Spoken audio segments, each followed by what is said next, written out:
प्यारे बच्चों, नानी की कहानियाँ चैनल में आप सभी का स्वागत है। बच्चों, राम कथा के पिछले एपिसोड में हमने देखा था कि शूर्पणखा रावण के पास आई और बताया कि लक्ष्मण ने उसकी नाक काट ली है और खरदूषण का श्री राम ने वध कर दिया है।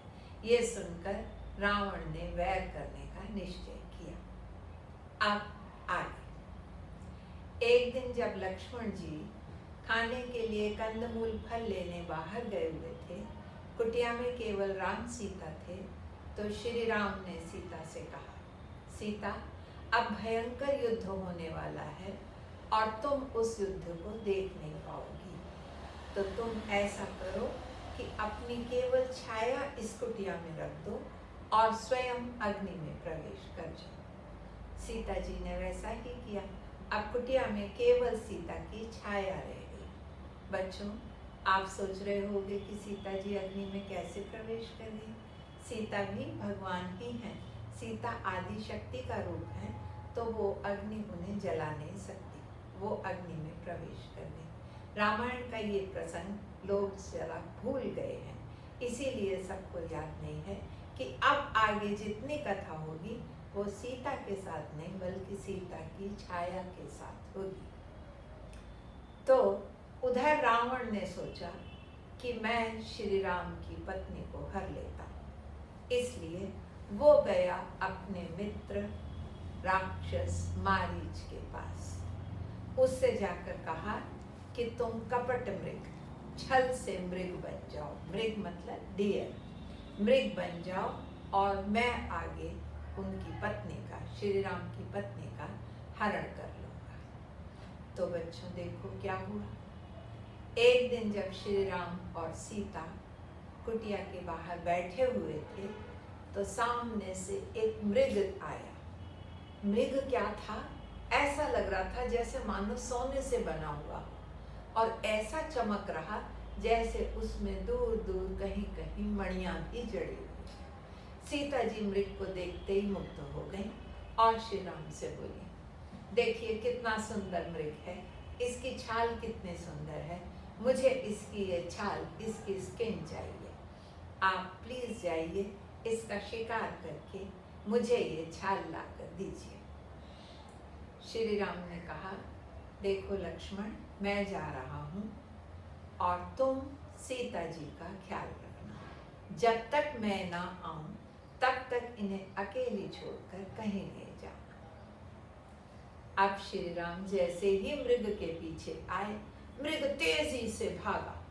अब मृग आगे आगे, श्री राम पीछे पीछे भागता रहा। बच्चों जानते हो ना, हिरण तो बहुत तेज दौड़ता है, तो इतनी जितना तेज दौड़ता गया, श्री राम भी उतनी तेज उसके पीछे। ऐसे होते होते मृग श्री राम को बहुत दूर ले आया। अब जब श्री राम ने देखा कि हिरण एक्सेसिबल है, उन्होंने धनुष पर बाण चढ़ाया और चलाने ही वाले थे कि वो मृग जोर से चिल्लाया, हाय लक्ष्मण, मुझे बचाओ, अरे भाई मुझे बचाओ लक्ष्मण, मैं बहुत कष्ट में हूँ। श्री राम ने बाण चला दिया।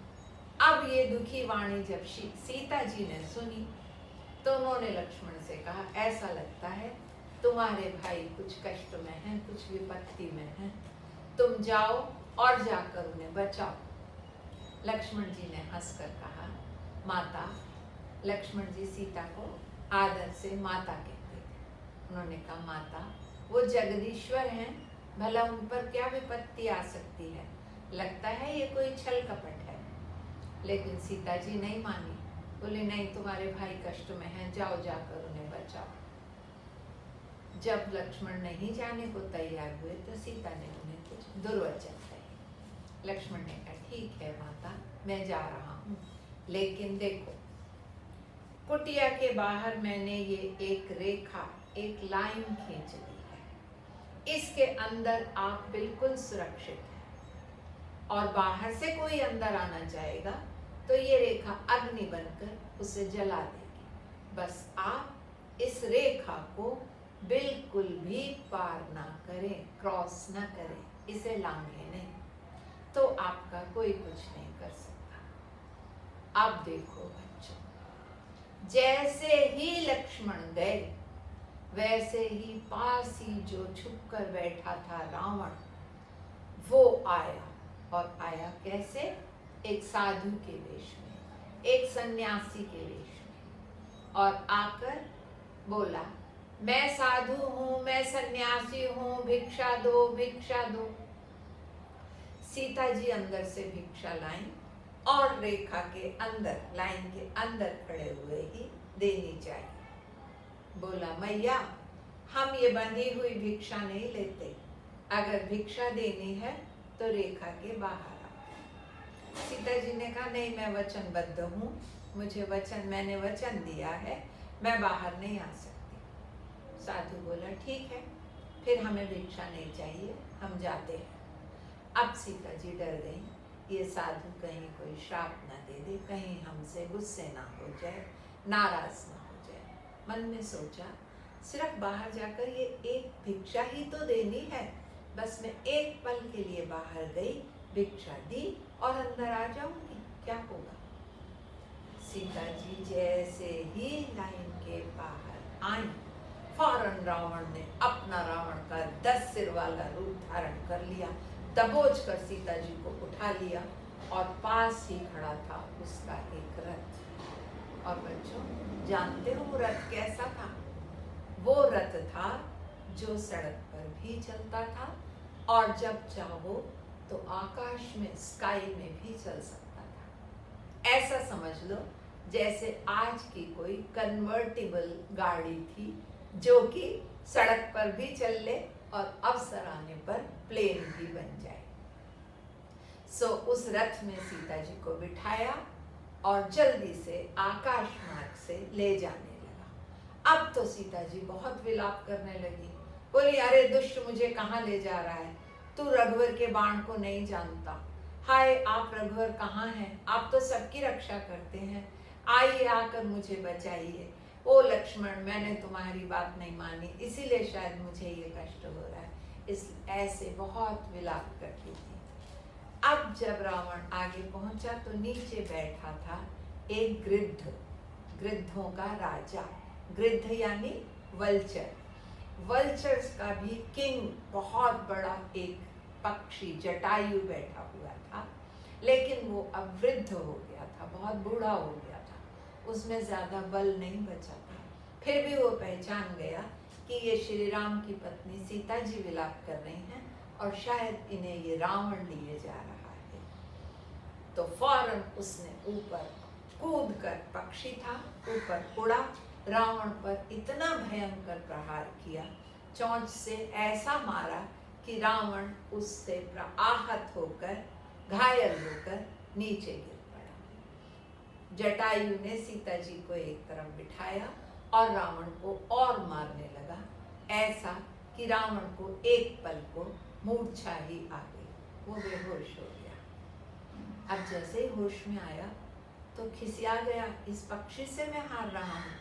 फौरन अपनी तलवार निकाली और जटायु के पंख काट दिए। अब बेचारा पंख कटने से हेल्पलेस हो गया। जल्दी से रावण ने सीता को बिठाया रथ पर और फिर और तेज गति से चलाता ले गया। नीचे जब आगे पहुंचे तो नीचे बैठे हुए थे कुछ बंदर, वानर। उन्हें देखकर सीता जी ने अपने सारे आभूषण नीचे डाल दिए कि कभी राम यहाँ मुझे ढूंढते हुए आए तो इन आभूषणों से ही पता चल जाए कि मैं इधर से गई। अब बच्चों, रावण सीता को कहाँ ले गया? रावण ले गया अपनी नगरी लंका में और पहुंचकर उसने सीता से प्रेम याचना की। सीता को कहा, मैं तुम्हें रानी बनाकर रखूंगा। सीता ने कहा, ये कभी संभव ही नहीं है। रावण ने भय भी दिखाया, तब भी सीता नहीं मानी। तो रावण ने सीता जी को महलों में ना रखकर अपने लंका में ही एक छोटी सी वाटिका थी, एक छोटा सा गार्डन था जिसका नाम था अशोक वाटिका, वहां सब व्यवस्था करके रख दिया। अब उधर श्री राम जब मृग को मारकर वापस आ रहे थे तो सामने से लक्ष्मण जी आते दिखाई दिए। उन्होंने कहा, लक्ष्मण तुम कैसे? लक्ष्मण ने सारी बात बताई। श्री राम ने कहा, लक्ष्मण तुम सीता जी को अकेले छोड़ आए, मेरा हृदय कांप रहा है, जल्दी चलते हैं।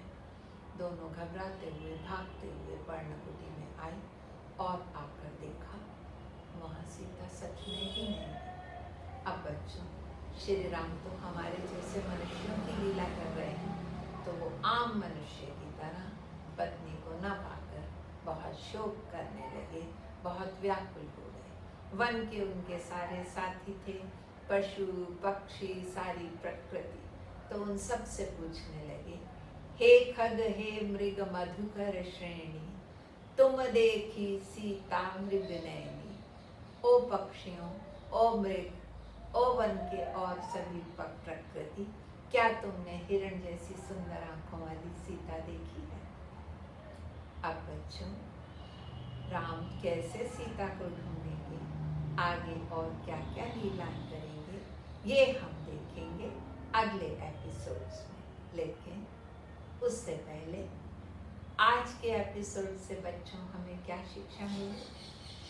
हमें शिक्षा मिली, सीता जी मानो अपनी कहानी से हमें शिक्षा दे रही हैं कि हमें कभी भी किसी सुंदर चीज के लिए लालच नहीं करना चाहिए। और दूसरी बात, अगर कोई चीज मना की गई है तो हमें वो कभी नहीं करनी चाहिए। देखो बच्चों, अगर सीता जी मृग छाल के लिए लालच न करती और कर भी लिया, तो फिर जब लक्ष्मण जी ने कह दिया था इस रेखा को पार नहीं करना, वो न करती, तो ना रावण अपहरण करता, न वो ऐसा कष्ट भुगतते। सो हमें शिक्षा मिलती है कि न लालच करो, और जो कुछ हमारे को कहा गया है, जो कुछ समझाया गया है, उसको हम अवश्य सुने। सो बच्चों, रामचंद्र जी अब सीता को कैसे ढूंढ पाएंगे, क्या करेंगे, ये हम देखेंगे अगले एपिसोड्स में। तब तक के लिए नमस्कार, बाय बाय।